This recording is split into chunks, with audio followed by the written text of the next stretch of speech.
on one of the causes that Rotary is known for around the world, and that's polio eradication. The Global Polio Eradication Initiative was formed in 1988 by Rotary, the World Health Organization, UNICEF, and the U.S. Centers for Disease Control and Prevention. And then later, the Gates Foundation and Gavi, which is a vaccine alliance, joined that effort. And since that initiative was started in 1988, 99.9% of polio has been ended around the world. So it's been profoundly effective. But as I think we've all heard, there is still, endemic polio in Afghanistan and Pakistan. And because of that, there are little outbreaks that are happening in various parts of the world, even in the United States this year. So there's a renewed effort to go after it. And in October, there was announced a new partnership, or a renewal of the partnership between the Gates Foundation and Rotary. And the renewal includes a joint commitment of raising up to $450 million to support the initiative. And what Rotary has signed on to do is to raise $50 million a year for 3 years, and that'll be matched 2-to-1 by the Gates Foundation. So I thought it was a good reminder that this very important effort is going on, and we're so close to achieving, the goals of the initiative, and just maybe put it out there. How will our club do our part to contribute to that whopping $50 million a year goal? Thank you. Yeah, we used to do one of the concerts over at the Brick Church, and now they don't have that series anymore. And we used to use our money that we made from the Brick Church event to send to Polio Plus. So we may have to rethink what we're going to do and how we're going to send money for the Polio Plus effort, because every club is invited to do that. Ellie, are you ready to give us an inspiration?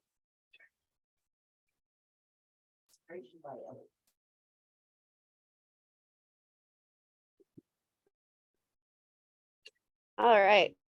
So last night I was on Google trying to figure out what was inspiring, and I asked Google what's happening on January 19th, and according to nationaltoday.com, today is Tenderness Towards Existence Day. Tenderness Towards Existence Day. So Tenderness Towards Existence Day is celebrated on January 19th every year. It's a special day to celebrate the quiet feeling of warmth, joy, and connection with all creatures on this beautiful planet we call home. There are 7.9 billion people who live on Earth, and we all share our home with over 8.7 million other species. Every single one of these species is unique and plays an important role in their environment. All creatures are dependent on each other, and we are dependent on them. Every life has value, and that value is what we celebrate on this day. So just to add on to that theme of tenderness, we're into the back half of January. The cheer of the holidays is behind us and back into the grind at work. Maybe not quite crushing our New Year's resolutions yet. So I think there are plenty of reasons why late January can evoke some harsh feelings. So I just want this holiday to serve as a reminder to put yourself into the mind frame of tenderness towards existence, which includes your families and coworkers and pets and strangers, and importantly, yourself. Everyone is doing the best they can and deserves some empathy and compassion. So there, just a little invitation to celebrate this important holiday that you never knew about and greet the day with a little extra tenderness.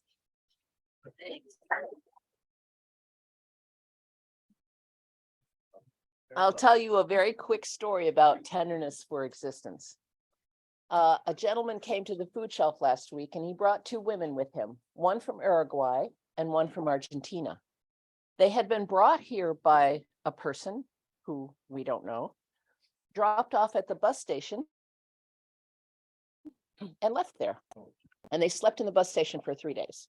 This man, who came from a Spanish-speaking country a few years ago, has something to do with transitional housing. He met them at the bus station and took them home. So they both now have a place to live until he can help find them places to live. So there are people out there feeling very tender about existence. Think about that when if you're feeling kind of negative. So I want to tell everybody that Bill Skiff right now has pneumonia. And I know, and we are still hoping to see him and have him come and speak in next month. I'm reminding you also that next month, all of our meetings will be noon meetings on Thursdays. Be here at 11:30 for lunch, and we'll meet from 12 to 1.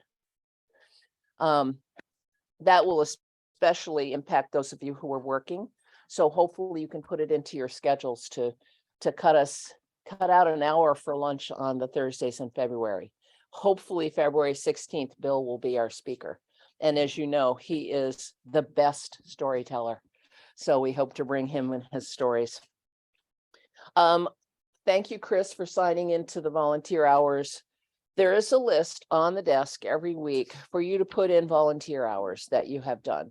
It's not a bragging list. It's an attempt to keep track of the volunteer work that we do. So if you do Meals on Wheels, if you work at Respite House, if you drive somebody to appointments, that counts for volunteer hours. So please write down your volunteer hours. I also want to remind people who are in businesses that we make available advertising space on our website. I don't know if you've seen our website, but it's actually very cool. And so for $125 for an entire year, your company can advertise on our website. If you're interested in that, speak to Jeannie, our lovely treasurer, and she can make it happen with Susan. Thanks, Susan. I also have, I'm going to ask, who is willing to hand out some Toys for Kids certificates, please? Here you go. I'll keep this one. This is the Rotary Club, and Armand's not here. Just So randomly hand them out. they have names on them. And Andy, are we meeting after, a few of us are meeting after the meeting today to talk about the 5K run?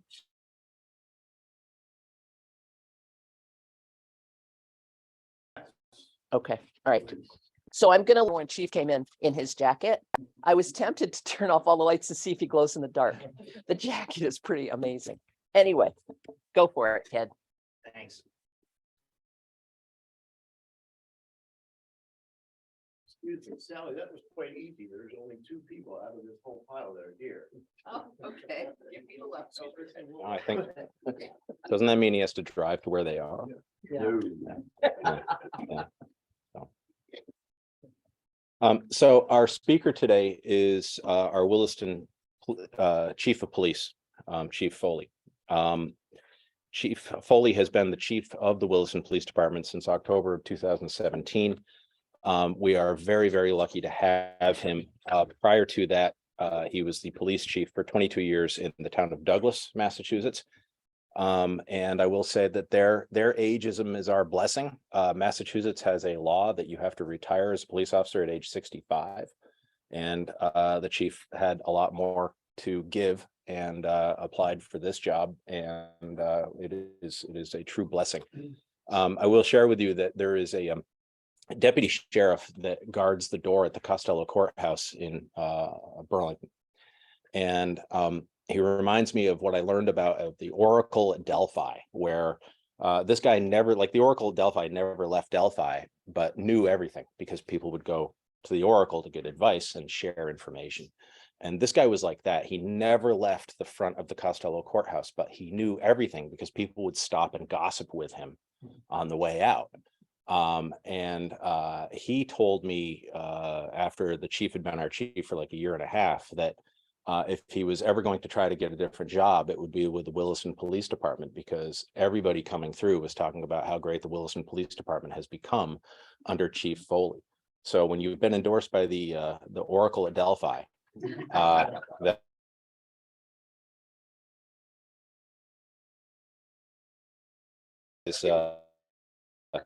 that is impressive stuff. International Association of Chiefs of Police It's actually a longer name than that, but we don't have time to say all of it. He actually started out as a Burlington Police Department officer in 1977 and served for some time as a special agent for the Drug Enforcement Administration. Throughout, and I know this from being on the select board, throughout the last number of years, actually starting back with the Gulf War, it has been very difficult to fully staff a police department. At first, it was because so many of the people who would be interested in law enforcement were actually in military service after 9/11. Following that, there's been a cultural change. And I'm very happy to announce, well, I'm mixed feelings about this. One, it means we have to spend money in the budget on police officers, but the blessing is that we actually have a fully staffed police department for the first time in 20 years, something like that. And so Chief Foley is an innovator. He believes in the reform efforts that are going on. He also believes in public safety and doing that which needs to be done. So without further ado, Chief Foley.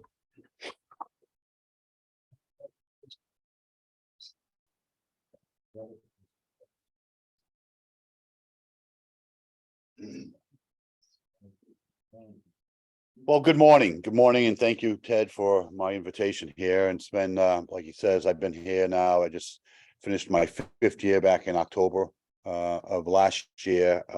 This coming month, the end of the month, I will begin my 47th year in law enforcement. It's been an enjoyable career. It's taken me around the country twice in my role as a DEA special agent and, as Ted mentioned, a vice president of the International Association of Chiefs of Police, which represents probably 30,000 members, 160 countries. Well, I'm here this morning. I just want to give everybody an update where we are. As Ted mentioned, that back in July of this year, we became fully staffed for the first time in quite a few years. If you look at the roles of people that came through the door and left through the doors that tried to be police officers here in Williston, the number is astounding. It's very, very high, but I demand a lot from my employees. My staff is 17, including myself, my second in command, my lieutenant, and then 15 sworn officers, including our K9 officer, a comfort dog called Duke. We have 3 females, which is for a size of for Williston, that's close to 30% of our staff. I was at that number, and then I lost 2 of my female officers to other venues. Being fully staffed, as I mentioned to my boss, the town manager, Eric Wells, and the board during our budget process, is that we're finally at a point where I can start seeing where I need to start adding personnel. We've met with a consultant, and thank you to the board at the budget meeting the other night to authorize money to bring this person on to see where we are, what we need. This person has done numerous consulting work throughout the country. He's part of IACP, the International Chiefs, but he's also a Vermonter. He served as the colonel of the Vermont State Police, the commissioner of corrections, the academy director, the chief in Rutland and Manchester. So he has a good feel for Vermont. And the initial discussions we've had is a lot of times somebody will come in and do a consulting and says, like, you need X amount of people. What we want Jim Baker to do is look at today, what we need today. What are we going to need in 5 years? If you're following the trends in Williston, there's growing, and it's going to be a lot of growing over the next 5 to 10 years. So we want to be able to have a baseline of today. How many do we need to bring on, just like the fire department did back in, I think it's 21, when they had their study done. But what happens in 5 years? Where do we need to be in 5 years? Where do we need to be in 10 years? And so forth, and up to 15 years. So it gives whoever replaces me a little, direction where the department go. Our early discussion right now is that we haven't had anybody in detectives since I've been there. 5 years, we have nobody in detectives. So that means a lot of work kind of like takes time to develop, because the way the officers work is that they work 12-hour shifts, and then on their days off, they might have a few days off, and then have something when they come back, they have to do their follow-up. So it's kind of hard. So with somebody in detectives will have that avenue where, if we need somebody to do follow-up work, do some more investigations, they'll have that officer to be able to do that. If you look at my town report yearly, we have a lot of crashes in this community. And we don't have anybody dedicated to traffic enforcement. So that second person, and we've already met with the board and discussed it. We're gonna be sitting down with the union to create this new position. This person is gonna be responsible for, investigation of all the serious crashes we have in the community, but also be available to do traffic studies. If you notice, we have a lot of traffic trailers in this town. We have 3 of them. We have signposts for speed enforcement, and we have a covert unit that we can put in neighborhoods and nobody knows what it is. And that gives me a actual view of what the speed is, because when you put that little trailer out there that says Williston PD and your speed is, people are gonna slow down.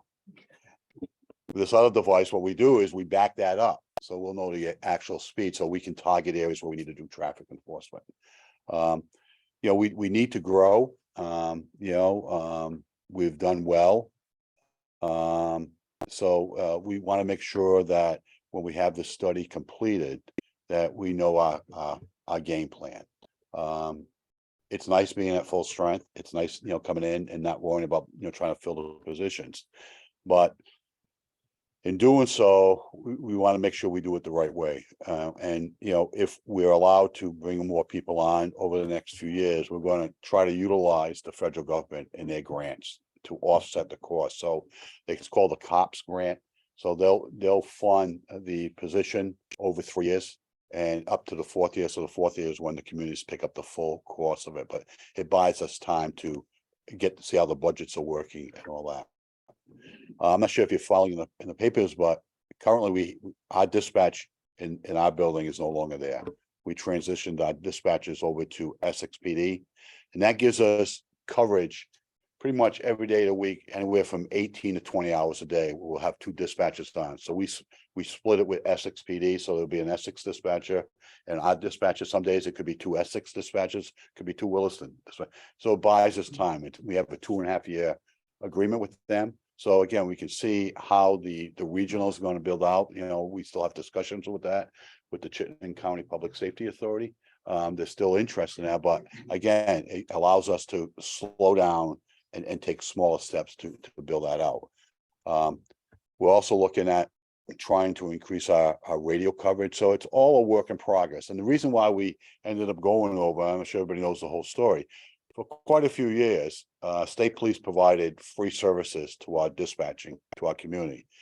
And, at one time we only had 1 dispatcher, and then the workload increased. We had to add a 2nd dispatcher. And then as our PD grew, the state police says we were too busy and they couldn't keep up with us. So they set a rule, unbeknownst to us, at the 11th hour, saying that if you have more than 3 officers on duty, we can't cover you dispatching. So getting a phone call at 7 o'clock on a Saturday morning saying, Chief, the state police is not going to dispatch for us today because we have 4 officers working today.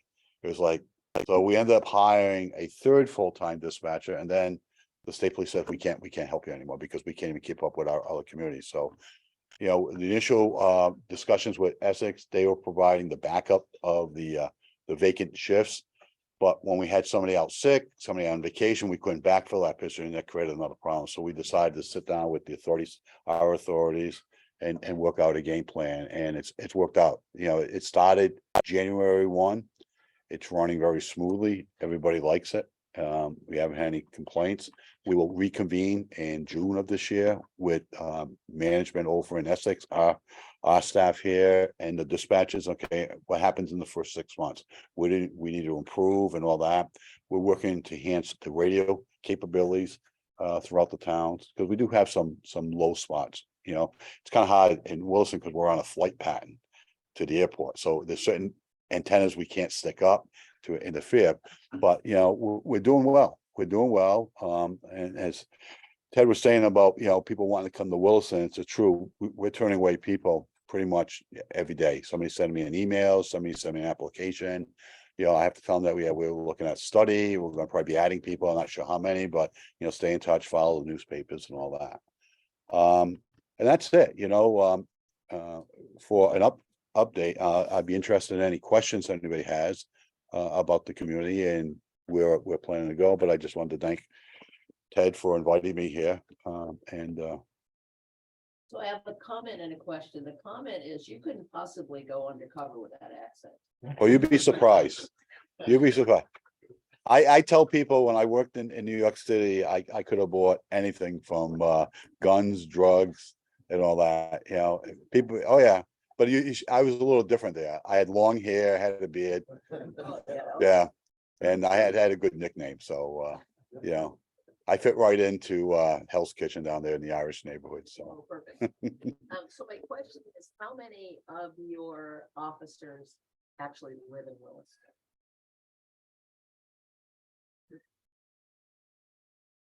I believe 2 of us. I'm one of them. We used to have 3. We have people in the surrounding areas, so we have people like in Shelburne, Essex, Jericho, the surrounding areas. I just think it's unfortunate that our public service people can't afford to live in our town. It's too bad. It's like that all over. Yeah. You know, I believe as a police chief, I should be in the community. My first chief's job was in Windsor, Vermont, the birthplace of Vermont. And I lived in the next town over in West Windsor. And at town meeting, I had to get permission to talk. And there'd be some meetings where I couldn't talk. I couldn't speak on my budget. So my second in command would have to speak because he lived in town. So 2 questions. First one is, what's the best way to get out of a speeding ticket? And the second is, day to day, what's the #1 drain on your officer resources? Retail theft, car accidents, drugs, what about the other? I would say the top 3 we're dealing with right now, retail theft, because we pretty much have all the box stores in our town. We're seeing a big uptick. I'm not sure if you saw Chief Burke from South Burlington being interviewed on Channel 22. They had, I think, a 300% increase in stolen vehicles. We see that here. We recover them and then we have them stolen. So last week in Finney Crossing, we recovered one that was stolen from Burlington. And as we were arresting the people in the vehicle, there was a third body that was in the vehicle that took off. They ended up stealing another car in a complex. And then this week, we got 2 vehicles that we recovered stolen, one from Springfield, Vermont. Yeah, and then we had one yesterday morning, it was stolen from UVM, took off on us and crashed. And we're looking at it that might possibly be involved in a serious crime, possibly an armed robbery. So we're working with South Burlington, UVM. Those are our top. And again, the 4th thing is car crashes. Yeah, we have so much traffic in this town. 3 out of the top 5 intersections belong to us for crashes. You know, the big one is the interstate by Sandries, Taft Corners, and then the toss up between Essex Road and Industrial or Williston Road and Industrial, depending the time of year and all that. But yeah, that stresses us, you know, because the people we're dealing with the retail thefts, you know, it's transient, but a lot of homeless people and multiple offenses with them. And, you know, we rely on the So are system. you mostly just citing them and releasing them? And Yeah. letting they show up in court? Yeah, you know, we're seeing a lot with warrants now on them, you know, and the warrant is that if it's before 3 o'clock, bring them over to court. If not, cite them for the next day. And, you know, and what happens if you look at the reason why they have a failure to appear warrant, it's because they didn't show up the next day for it. So, you know, yeah, it is. You know, and the thing is that, you know, the people we got last weekend with the stolen vehicle out of Springfield, Vermont, they all had records. One was on conditions of release not to leave Windsor County, but I think Windsor County and Chittenden County is kind of close, so I think she probably just stepped over the border.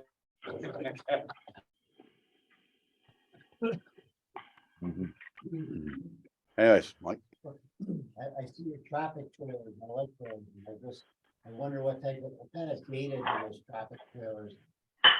They give us the mean, the highs and lows of, you know, so we can gauge, you know, what the medium is on that road. That's why, you know, if we have a complaint with, and we keep it out there for at least a week, sometimes 2 weeks. And we bill them with solar on them, so we don't have to worry about charging them. We get the good sunny day. We can't do it now because of snow and all that, but our covert will tell us exactly what the the base speed is, and then they can saturate the area. So if you see a cruiser like a couple of days a week on Oak Hill Road, that means that the speed shows that we need to be there and slow them down. Also shows the time of day. and Yep. everything. I have a question. I used to install car alarms and LoJack systems back in the eighties and nineties. The cars today have high tech, the clicker to open and unlock. Are these thefts high quality or high technology people, or they're breaking the column out and they're hot wiring? Is that what they're? Most likely, there's a key in the vehicle. We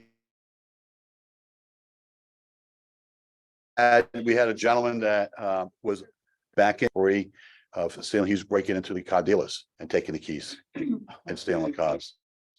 Yeah. So again, it's just, if you look at some legislation there about dismissing a lot of the cases that really not serious crimes, like low offense misdemeanors, crimes with just like fines involved, to try to open up the court, because there's still such a backlog. You figure with the pandemic, we've got about a 3-year backlog in cases. So again, with Ted being away, you got the speedy trial issues there, and you got to see what cases you need to get forward. So it's going to probably be within the next, I would say 2 to 3 years before this all catches up and all that. And knock on wood that we don't have another issue and all that. So I think the legislators, our state reps and our senators are seeing that, Vermont, it's nice, but we have serious violence in this game, and the uptick in gun violence, is a really serious issue that we all facing. And it's not just here in Chittenden County, it's up in the Northeast Kingdom. It's in St. Johnsbury, it's in Brattleboro. You hear pretty much once a month there's a shooting down in Bennington. Who would think of that? It's just the availability of weapons, and people think that nothing's going to happen to them. They won't get caught and all that. And a lot of it is drug related. The one up in St. Johnsbury, we just arrested 4 people for the murder up there. That was drug related. They went there to rob a drug dealer, and the one up in St. Swanton last year was a drug dealer they want to rob and end up getting killed. And we're seeing a lot of transient coming up from the Springfield area, the Holyoke area, the Hartford, Vermont, Hartford, Connecticut area, New York City, New Jersey. They know that at 1:30 in the morning, there's nobody on the interstate doing police work. Yes. And that's been a history since I've been in Vermont. When I started 46 years ago, that was the story and all that. It's just people are trends. As far as internet crime goes, does the police department play a role there? We do. And again, those are some of the issues we want to tackle with our detective. We have a good relationship with the feds. And we have a gentleman that's a retired gentleman that is specializing in internet crimes, that we can pick his brain. Again, it's a process. You got to go get a search warrant. You got to get summonses.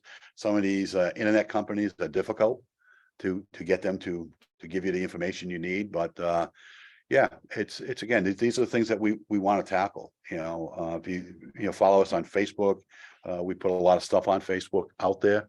I just put a thing out from DEA about the emus on for their kids' phones. See, they're talking about drugs and all that. DEA has this thing, one pill can kill, which is true. It's an excellent program that, you got to understand that if you're going to a party, going to somebody, don't take anything they want to give you. You don't know what it is. And we're seeing day to day the effects of the fentanyl overdoses and all that. And again, evidence. The thing is that, that pandemic stopped the world. It's not just one section of this country. It's not, the world stopped completely because of the pandemic. So everything that we've done, all the headway we made in dealing with overdoses, and we had treatments and all that. When that pandemic came and shut everything down, all those people that were in treatment were not treatment anymore. And then now you had to catch up. So it's all catch up and all that. And we're seeing the effects of that. Every Friday I get notices how many overdose tests we've had in the prior 2 weeks. And it's amazing the numbers. I remember there was zeros, and then the pandemic happened and the numbers. So again, it's an education that, we can make it work, but we all got to work together. and, you know, if you see something, say something. So if you know somebody is having issues, you know, we have outreach that is assigned to our PD through, you know, we share 5 social workers. Not so, but they're outreach people, with area departments, and they work out great. My personnel love them coming for the ride and showing up and all that. They're a resource up there, but a lot of these people that we're dealing with do not want to go into treatment. So again, it's a day-to-day thing. One day after you, they might say, I need to go. I need to go. But it's just the education, get the information out there. And that's, again, part of what I want my detective to be doing out there is the outreach with, you know, the outreach people. Ted? Chief, I wonder if you could expand on that a tiny bit. I was talking to Vermont State Coroner a couple of months ago, and he said that he's seeing more and more overdose deaths from fentanyl that was in stuff that they didn't expect it to be in. Cocaine that actually is laced with fentanyl and things like that. Are you seeing fentanyl? What level of fentanyl are you seeing? We're seeing a mix of it. We've seen, and again, this is something else, you know. Vermont's now a retail marijuana state now. It was the medical, and then it was passed and all that. For 10 years, I traveled the country preaching against legalized. My background, DEA, I guess, had something to do with it. We've seen in the last 6 months a lot of people driving, not just with alcohol in the system, but with drugs. And when we get the lab test back, fentanyl, methamphetamine, cocaine, heroin are in the system. It's multi-drugs. It's not just one drug. They're mixing it and all that. And when we test it, fentanyl is probably out of the test we've done, probably close to 90% of the lab tests we get back has some sort of fentanyl in it. You know, we had an issue last week where we had a gentleman that was driving around a parking lot with no lights on a Lowe's truck. We stopped him. He had drugs on him. He dropped it and all that, and found out he was a federal probationer out of Florida. And what's he doing up here driving a Lowe's truck? You know, you go in people's houses delivering stuff and all that. So who's doing in the background? But you know, we did some research about testing it. Some agencies, local PDs are testing the drugs they get. I'm kind of cautious because I don't have a place in my department where I can, you know, put a separate unit in there, because somebody opens the door, it blows, I'm contaminated. So we sent it down to the lab. They've been pretty good trying to get stuff back to us as soon as possible. But fentanyl is very, very prevalent. The cartel, the Mexican cartel, is probably controlling 95% of the drug market in this country right now. Yeah. This is very helpful and interesting. I have one comment and then a question. The comment is, I was in the car the other day and heard a report, you know, police report, and I really don't remember if it was state or local police, but a couple of people, a couple in a car who've been picked up for something.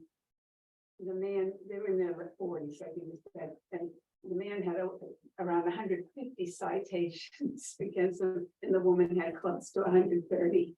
And it just speaks to the backlog in the system and everything that's going on. I It don't is. know how you guys. Well, again, you know, you treat every case differently, Yeah. and it's a crime. And I think when we had just at the beginning of the holiday season, we talked about the porch pirates, you know, going on people's porches as UPS dropped the package off, the thieves went up there. And my comment is that there's nothing in the book says you're allowed to steal. A crime is a crime, and you treat it that way. You know, we do our job and then we forward it to the system. And it's up to the system to do what they have to do. Extremely frustrating. Anyhow, my question is, and I probably should, I might know the answer to this. I went to more town meetings and all, but there's a lot of residential development in Williston, and I know that when it gets looked at, when you all are looking at it, you look at impacts on schools and all. Does the police department weigh in on that, the impact on, you know, new homes and new cars in the area would do to our local police force? Is that part of it? Yeah, everybody in the circuit, the department circuit, like all the department heads, the fire, the highway, the police, depending what's coming in, we have a chance to say an input. Some of them have reviews where we need to sit down and discuss it. So, you know, I look at the traffic, you know, where's the development coming into? Is it coming onto a main thoroughfare? How do we govern that? Do we need traffic lights there? Do we need speed bumps and all that? So yeah, we all have a say in it, and then it's up to DRB to set limits on that. Thank you. Great. Thank you so much. Thank you. Yeah. Thank you. And before everybody came here, I was talking with the president here, is that, you know, we have a comfort dog program, K9 Duke. And we've had him now, he'll be 3 this year. He is, I'm on Twitter, and so other people talk about their comfort dogs and all that. I said, this is the best investment the town of Williston and the Williston Police Department made, you know, and he's loved by everybody. He's a celebrity. He's wrote a book. He's got stuffed animals. He's got hoodies. He's got t-shirts. Not trying to sell anything, but you should invite him, and he can do a presentation showing what he's trained and all that. He travels. If it's a mental health issue, they let him in the ambulance and ride with the ambulance up to the hospital. He's been in the emergency room where he's laid on the gurney with a patient and all that. The hospital's been really receptive to him coming in there. Once a week, we try to get into the schools, the central school, meet and greet. But he's and Matt's part of our safety team for the school. So Duke tags along and all that. So again, it's something that, you know, you can, you know, express that, you know, this is positive that we're doing. It's outside, you know, what law enforcement are, you know, you know, everybody thinks we're tough and gruff and all that, but we're more touchy feely and all that. So, but, you know, again, thank you for the opportunity to speak here this morning. Ed, thank you again for letting me fill in. You know, I like coming out of the bullpen and all that, but thank you. Great, thanks, Chief. Yeah, Duke always comes to the polls when we have an election. And, you know, you think of a trained police dog as a dog that knows how to sit and stand and stand at attention. Duke likes to sit in a chair. So watching this big dog climb up into a chair is so funny. Anyway, we'll have to get Duke over here. That'd be great. So our sergeant at arms is, oh, wait, let me catch Chief before he leaves. Chief, one thing. You can't trust your chief.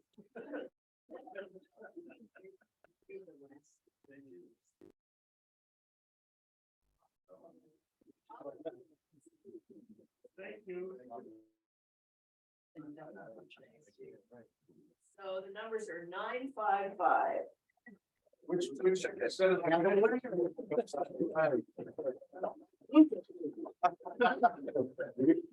The only time I've ever won.